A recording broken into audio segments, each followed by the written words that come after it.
우리 좌우 앞뒤 바라보시면서 한번 성도의 교제 나누도록 하겠습니다. 사랑합니다. 축복합니다. 사랑합니다. 축복합니다. 할렐루야. 이 시간 우리에게 가장 좋은 것을 주시길 원하시는 하나님의 은혜를 풍성히 누리는 그런 귀하고 복된 시간 되기를 간절히 원합니다. 우리는 살아가면서 참 많은 선택을 하곤 합니다. 사소하게 TV를 볼 때도, 또 음식을 먹을 때도, 옷을 입을 때, 물건을 사야 할 때, 사람을 만날 때, 또 대화를 하고 교회를 갈 때, 학교를 진학하고 취직을 하고 결혼을 할 때, 사업을 하고 이사를 할 때, 정말 우리는 살면서 너무나도 많은 선택에 하면서 살아가게 되는 것이죠. 어떠한 선택은 굉장히 사소한 선택일지도 모르지만 또 어떠한 선택은 반대로 내 인생을 좌우할 수 있는 굉장히 중요한 것이 되기도 합니다. 그런데 우리가 무언가를 선택할 때는 그냥 하지 않는다라는 것이죠. 기계는 주어진 프로그램에 의해서 조건에 맞게 판단하고 선택을 하게 됩니다. 그러나 인간은 그렇지가 않죠. 하나님께서 인간을 창조하실 때 인간에게는 특별히 자유의지라는 것을 주셨습니다. 그래서 우리가 무언가를 선택을 할 때는 어떠한 기준에 의해서 선택을 하게 되는 것이죠. 자기 자신에게 일정한 선택의 기준이 있다라는 것입니다. 그리고 그 선택의 기준이 인생의 가치를 결정하게 되는 것입니다. 미국에서 실제로 있었던 일입니다. 어느 주일 저녁에 두 명의 젊은이가 진탕 놀아보자, 오늘은 한번 우리 진탕 한번 놀아보자, 이런 마음을 가지고 도박장을 찾아가기로 했습니다. 근데 공교롭게도 도박장 바로 옆에는 한 작은 교회가 있었던 것이죠. 아무 생각 없이 도박장으로 들어가던 두 청년 가운데 한 명이 우연히 그 교회 입구에 적혀 있었던 그날 주일 오전에 그 설교 제목을 보게 되었는데 거기에는 이렇게 적혀 있었습니다. 죄의 싹은 사망이다.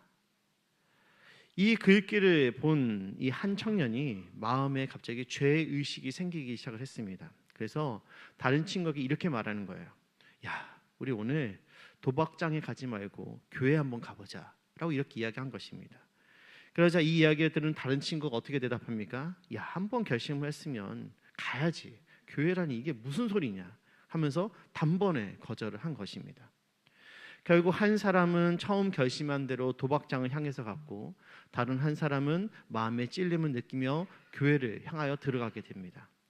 그날 교회에 가서 예배를 드린 이 청년은 설교를 듣고 예수 그리스도를 구주로 영접하여 하나님의 자녀로 거듭나는 그런 체험을 하게 된 것이죠.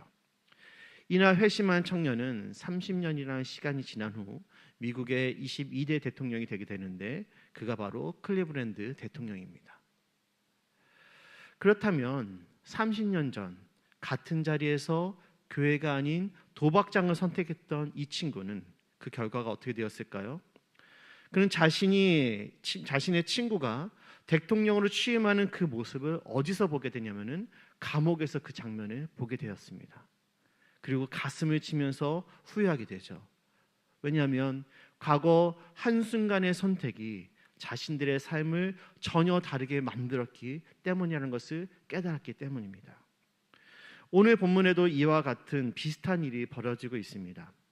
하나님으로부터 은혜를 입은 아브람은 날이 갈수록 재산이 많아지게 됩니다. 성경은 이런 아브람의 상태에 대해서 2절에서 가축과 은과 금이 풍부했다라고 기록하고 있죠.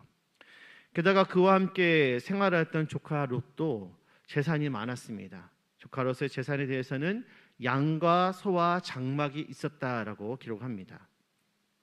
여러분, 아브람과 롯은 한 지역에 정착하면서 살지 않고 옮겨 다니면서 그렇게 살았던 사람들입니다. 지금으로 비유를 한다면은 캠핑 용품을 잔뜩 싣고 다니면서 오늘은 동해에서 일주일, 또 다음 주에는 밑으로 내려가서 포항에서 일주일, 또 다른 곳으로 가서 이번에는 한 달 동안 한번 거주해보자, 이런 식으로 생활을 하던 사람들이라는 이야기죠. 지금은 캠핑카라는 것이 있지만 아브람과 롯의 생활은 텐트를 치며 그렇게 살아갔던 그런 생활에 더 가까웠습니다. 그런데 이들의 재산이 엄청나게 많았다라고 성경이 오늘 기록하고 있습니다. 특히나 가축이 많았던 것을 우리는 볼 수 있는 것이죠. 가축을 키우려면 가장 먼저 필요한 것이 무엇일까요? 바로 먹을 것들이 필요합니다. 마실 물이 필요하고 먹일 목초지가 필요한 것이죠. 하지만 이들이 생활하는 이 지역은 바로 중동 지역입니다. 중동 지역은 우리처럼 풀이나 물이 풍부하지가 않죠. 그래서 풀이 있는 곳, 물이 있는 곳이 너무나도 귀한 것입니다. 귀하기 때문에 너도 나도 그 땅을 차지하기 위해서 부단히도 노력하는 것이죠. 심지어는 이런 물과 목초지를 얻기 위해서 전쟁을 불사르기도 하는 것입니다. 아브람과 롯도 마찬가지였습니다. 주인들은 가만히 있었지만 그들의 목자들은 자신에게 맡겨진 그 가축들을 잘 기르기 위해서는 이 목초지와 물을 확보하는 것이 반드시 필요했던 것이죠. 그러다 보니 같은 친척이라 할지라도 다툼이 잦을 수밖에 없었던 것입니다. 그러자 이를 보고 아브람이 결단을 하게 됩니다. 롯에게 이제 우리가 헤어지자는 것입니다. 내가 좌하면은 나는 우하겠고 내가 우하면은 나는 좌하겠다는 것이죠. 그러니 내가 갈 곳을 먼저 선택을 하라라고 아브람이 이야기하게 됩니다. 삼촌의 말을 듣고 롯이 주변에 돌아봅니다. 그때 그의 눈에 어느 지역이 눈에 들어왔냐면은 요단 지역이 눈에 들어옵니다. 멀리 소알 땅까지 물이 넉넉했기 때문에 나일강이 흐르는 애굽 땅과 같았고 심지어는 에덴 동산처럼 보이기도 했습니다. 땅이 기름져서 목축하기에도 좋아 보였고 도시들이 있어서 가축과 털과 젖을 팔기에도 너무나도 좋아 보였던 것이죠. 그래서 롯은 요단 지역을 선택하고 동쪽으로 장막을 옮겨갔습니다. 롯은 목축으로 크게 부유하게 되었고 그것을 기반으로 더욱 문명과 문화가 발달된 도시 바로 소돔으로 이동하게 된 것이죠. 그곳에서 그는 부를 누리며 살게 됩니다. 하지만 그곳은 죄악이 가득한 곳이었습니다. 그곳에서 자신의 두 딸들은 타락했습니다. 죄악으로 가득한 소돔이 하나님의 심판으로 멸망할 때 모든 재물들이 불타버렸고 아내도 그 자리에서 죽게 되죠. 롯이 간신히 두 딸을 데리고 소돔에서 빠져나와 산으로 들어가 굴에서 지내게 되었을 때 롯은 딸들에 의해 술에 취하여 딸들의 아들을 낳게 되었고 그 아들들은 훗날 모압과 암몬이라는 족속을 이루게 됩니다. 이 족속들은 나중에 하나님의 구원 사역을 방해하는 그런 족속이 되는 것이죠. 그렇다면 반대로 아브람은 어느 지역을 선택하게 되었습니까? 아브람은 가나안 땅에 거하게 됩니다. 그는 가나안 땅에 거하면서 주변 원주민들과의 갈등을 겪으면서 힘든 일을 많이 있었습니다. 하지만 아브람은 그런 가운데서도 하나님을 섬기며 하나님의 약속을 바라보며 살았던 것이죠. 그는 경건한 아들 이삭을 낳았고 그 후손이 이스라엘 나라를 세웠으며 그 후손 가운데서 우리 주 예수 그리스도가 탄생하게 되는 것입니다. 한 번의 선택이 아브람과 롯의 인생을 좌우한 것이죠. 심지어 후손들에게까지도 영향을 미치게 됩니다. 아브람은 가나안 땅에 거했기 때문에 힘든 가운데서도 하나님의 보호하심과 돌보심 그리고 인도하심 가운데 살았습니다. 하지만 롯은 요단 땅을 선택한 후 처음에는 모든 것이 잘 되는 것처럼 보였지만 결국에는 실패한 인생을 살게 되었다라는 것이죠. 그렇다면 아브라함은 왜 가나안 땅을 선택하였고 롯은 왜 요단 땅을 선택했던 것일까요? 앞에서 우리는 무언가를 선택할 때 각자가 갖고 있는 기준에 따라서 선택을 한다라고 이야기를 나눴습니다. 두 사람은 각각 선택의 기준이 달랐다라는 것입니다. 아브라함의 선택의 기준이 무엇입니까? 바로 하나님이십니다. 우리는 이렇게 생각할 수 있습니다. 아브라함이 롯에게 먼저 선택권을 주었다가 롯이 요단 지역을 선택하니까 자신은 어쩔 수 없이 가나안 지역을 선택했다라는 것이죠. 그러나 그렇지 않다는 것입니다. 아브라함은 가나안 지역의 베델과 아이 사이에서 롯이 가나안 지역 내에 다른 지역을 선택할 것을 원했습니다. 그래서 둘 다 가나안 지역에 살기를 원했던 것이죠. 만일 롯이 가나안 지역 내에 다른 지역을 선택했다면 아브라함과 롯이 서로 세워져서 산다 할지라도 둘 다 가나안 지역에서 살게 되었을 것입니다. 그런데 롯이 가나안 땅이 아닌 요단 지역을 선택했기 때문에 아브라함만 가나안 지역에 살게 된 것입니다. 아브라함이 가나안 지역에 살고자 한 것은 바로 하나님이 가나안 땅에서 살기를 원한다라는 것을 그는 알았기 때문인 것이죠. 창세기 12장을 보면은 하나님이 아란에 있었던 아브라함을 처음으로 부르실 때 아브라함에게 내가 너로 큰 민족을 이루게 할 것이다 라고 말씀하셨습니다. 그러면서 하나님이 지시할 땅으로 가라고 말씀하시죠. 그렇게 하나님이 아브라함을 인도한 땅은 가나안 지역의 베델 근처였습니다. 그는 거기서 하나님께 제단을 쌓고 예배를 올려드리게 되죠. 하지만 그 지역에 흉년이 들어 애굽으로 들어가게 됩니다. 그곳에서 아브라함은 자기 아내를 여동생이라고 속였다가 바로 왕에게 탄로가 나서 애굽에서 쫓겨나게 되죠. 그렇게 하나님께서 아브라함에게 다시 가나안 지역 베델로 올라가 전에 쌓았던 제단을 다시 쌓으라고 하십니다. 하나님은 아브라함이 이방신이 가득한 가나안 땅에서 하나님만을 섬기길 원하셨고 그러한 아브라함의 후손을 통해 하나님만 섬기시는 거룩한 나라를 세우기를 원하셨다라는 것이죠. 그래서 아브라함은 그 말씀에 순종하여 가나안 지역에 올라와 베델 근처에서 제단을 쌓고 예배를 드렸습니다. 그리고 가나안 땅에서 하나님만 섬기면서 살아야 한다라고 생각했던 것이죠. 이러한 점에서 본다면 아브라함은 하나님께서 자신에게 가나안 땅에 가라고 하신 말씀을 중요하게 여겼던 사람이라는 것을 우리는 생각해 볼 수가 있습니다. 하지만 롯이 중요하게 여긴 것은 다른 것이었습니다. 그는 목축을 잘하여서 돈을 벌고 그곳에서 문명과 문화를 누리는 것을 더욱 중요하게 여겼던 것이죠. 아브라함이 하나님을 섬기고 하나님의 약속을 바라보고 하나님의 말씀에 순종하는 것을 중요하게 여긴 것과는 달리 롯은 육신적으로 부유하게 되고 명예를 얻고 문화를 누리는 것을 더 중요하게 여겼다라는 것입니다. 결국 아브라함이 기쁘게 여겼던 것은 바로 하나님이시고 롯이 기쁘게 여긴 것은 바로 자기 자신이었다라는 것입니다.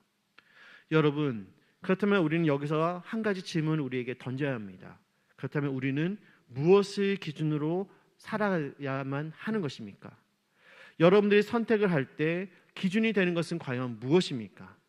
지난 한 주간의 삶을 돌아볼 때 여러분은 무엇을 기준으로 선택을 하셨습니까? 여러분은 여러분 자신을 객관적으로 봤을 때 아브라함과 같은 사람입니까? 아니면 롯과 같은 사람이십니까? 예수님께서 태어나실 때 그 사실을 알았던 자들이 있었습니다. 크게 두 부류로 나눌 수가 있는데 아기 예수를 경배하였던 동방박사와 그런 아기 예수를 알았지만 다른 계획을 품었던 헤롯 왕과 그들의 신하였습니다. 헤롯 왕은 동방박사들을 통하여 예수님의 탄생에 대한 소식을 들었습니다. 그리고 모든 대제사장들과 백성의 서기관들을 모아서 그리스도가 어디서 날지를 묻게 되죠. 그리고 유대 베들레헴이라고 정확하게 이야기를 듣게 됩니다. 이에 헤롯은 동방박사들을 베들레헴으로 보내 아기 예수가 정말로 태어난지를 확인하기만 하였지 자기 자신은 경배하지 않죠. 그는 오히려 그런 아기 예수를 죽일 생각을 품고 있었습니다. 만약 헤롯 왕이 구약에서 예언된 아기 예수를 경배하고 그를 높였다면 그와 그의 가문은 성경에서 기록된 것과는 전혀 다른 역사를 지니게 되었을지도 모릅니다. 여러분, 성경이 우리를 무엇이라고 부릅니까? 성경은 우리를 성도라고 부릅니다. 성도는 하나님을 찬양하기 위해 하나님을 예배하기 위해서 부르심을 입은 자들인 줄을 믿으시기 바랍니다. 그러므로 성도는 다른 것이 아닌 바로 하나님을 선택해야만 하는 것입니다. 이는 것 우리의 선택의 기준이 자기 자신이 되어서는 안 된다라는 것이죠. 그래서 사도 바울은 로마서 12장 2절에서 이렇게 이야기합니다. 우리 함께 이 말씀 읽어보도록 하겠습니다. 같이 봅니다. 시작. 너희는 이 세대를 본받지 말고 오직 마음을 새롭게 함으로 변화를 받아 하나님의 선하시고 기뻐하시고 온전하신 뜻이 무엇인지 분별하도록 하라. 아멘. 우리가 바라볼 것은 이 세대가 아니라는 것이죠. 우리는 매 순간 하나님이 무엇을 원하시는지, 하나님이 기뻐하시는 것이 무엇인지, 또 하나님 앞에서 무엇이 옳은지를 아는 것이 바로 삶의 중요한 선택을 하는 유일한 판단의 기준이 되어야만 한다라는 것입니다. 왜 이런 선택을 해야 합니까? 사도 바울이 그 이유에 대해서 이렇게 기록합니다. 우리 로마서 8장 8절부터 10절 말씀 조금 길지만 함께 보도록 하겠습니다. 같이 있습니다. 시작. 육신의 생각은 사망이요 영의 생각은 생명과 평안이니라. 육신의 생각은 하나님과 원수가 되나니 이는 하나님의 법에 굴복하지 아니할 뿐 아니라 할 수도 없습니다. 육신에 있는 자들은 하나님을 기쁘시게 할 수 없느니라. 아멘. 미국 역대 대통령 가운데 제일 존경받는 분이 있습니다. 바로 16대 대통령이었다는 아브라함 링컨을 이야기해 볼 수가 있는 것이죠. 링컨이 미국 역사상 제일 존경받는 사람이 될 수 있었던 것은 그가 그의 어머니로부터 세상에서 가장 좋은 유산을 받았기 때문입니다. 링컨의 어머니였던 낸시 행크스는 링컨이 10살이 되던 해인 1818년 10월 5일에 풍토병으로 세상을 떠나게 됩니다. 죽기 전 그녀는 어린 아들 링컨의 손을 붙잡고 다음과 같은 유언을 하게 되죠. 사랑하는 에이브야. 여기서 에이브는 링컨의 애칭입니다. 사랑하는 에이브야. 이 성경책은 내 부모님으로부터 물려받은 것이다. 내가 여러 번 읽어 많이 낡았지만 우리 집안의 값진 보물이란다. 나는 너에게 100에이커의 땅을 물려주는 것보다 이 한 권의 성경책을 물려주는 것을 진심으로 기쁘게 생각한다. 에이브야, 너는 성경을 부지런히 읽고 성경 말씀대로 하나님을 사랑하고 이웃을 사랑하는 사람이 되어다오. 이것이 나의 마지막 부탁이다. 약속할 수 있겠니? 어린 링컨이었지만 링컨은 어머니의 유언을 마음속에 깊이 간직하고 그 약속을 지키기로 다짐하게 됩니다. 링컨은 어머니를 존경하고 사랑했습니다. 그런 링컨이 성년이 되었을 때, 성인이 되었을 때 친구에게 다음과 같이 어머니를 추억하게 되죠. 내가 아직 어려서 글을 읽지 못할 때부터 어머니께서는 날마다 성경을 읽어주셨고 나를 위해 기도하는 것을 쉬지 않으셨다네. 통나무 집에서 읽어주시던 성경 말씀과 기도 소리가 지금도 내 마음을 울리고 있다네. 나의 오늘, 나의 희망, 나의 모든 것은 천사와 같은 나의 어머니에게서 물려받은 것이라네. 링컨이 위대한 신앙인이 될 수 있었던 것은 어머니로부터 받은 이 믿음의 유산 때문이었던 것입니다. 사랑하는 성도 여러분, 선택의 순간에 우리가 누구인지를 기억할 수 있는 우리 모두 되기를 간절히 원합니다. 그래야 해서 하나님 앞에 옳은 편, 말씀이 지시하는 편, 성령이 감동시키시고 성령이 이끄시며 판단하는 편을 선택할 수 있는 우리 모두 되기를 간절히 소원합니다. 자기에게 좋은 편을 선택하지 마시고 하나님 앞에 옳은 편을 선택하실 수 있기를 원합니다. 비록 손해보고 힘들고 고난이 따를지라도 옳은 편을 선택하십시오. 그 선택이 가치 있는 선택인 것입니다. 그 선택이 평생 후회가 없게 하고 자존감을 가지고 살아가게 하는 줄을 믿습니다. 이 선택이 하나님의 도움을 얻게 하고 하나님의 약속된 축복을 얻게 하는 줄을 믿습니다. 이제 말씀을 정리하고자 합니다. 신명기 5장을 보면은 이러한 말씀이 있습니다. 우리 신명기 5장 8절부터 10절까지 말씀 함께 보도록 하겠습니다. 같이 봅니다. 시작. 너는 자기를 위하여 새긴 우상을 만들지 말고 위로 하늘에 있는 것이나 아래로 땅에 있는 것이나 땅 및 물속에 있는 것에 어떠한 형상도 만들지 말며 그것들에게 절하지 말며 그것들을 섬기지 말라. 나 내 하나님 여호와는 질투하는 하나님인즉 나를 미워하는 자의 죄를 갚되 아버지로부터 아들에게로 3, 4대까지 이르게 하거니와 나를 사랑하고 내 계명을 지키는 자에게는 1000대까지 은혜를 베푸느니라. 아멘. 이 말씀은 모세가 광야에서 태어난 출애굽 2세대들에게 다시 하나님의 십계명을 가르치는 그런 내용 중 한 대목입니다. 여기서 우상이라 함은 세상을 이야기하죠.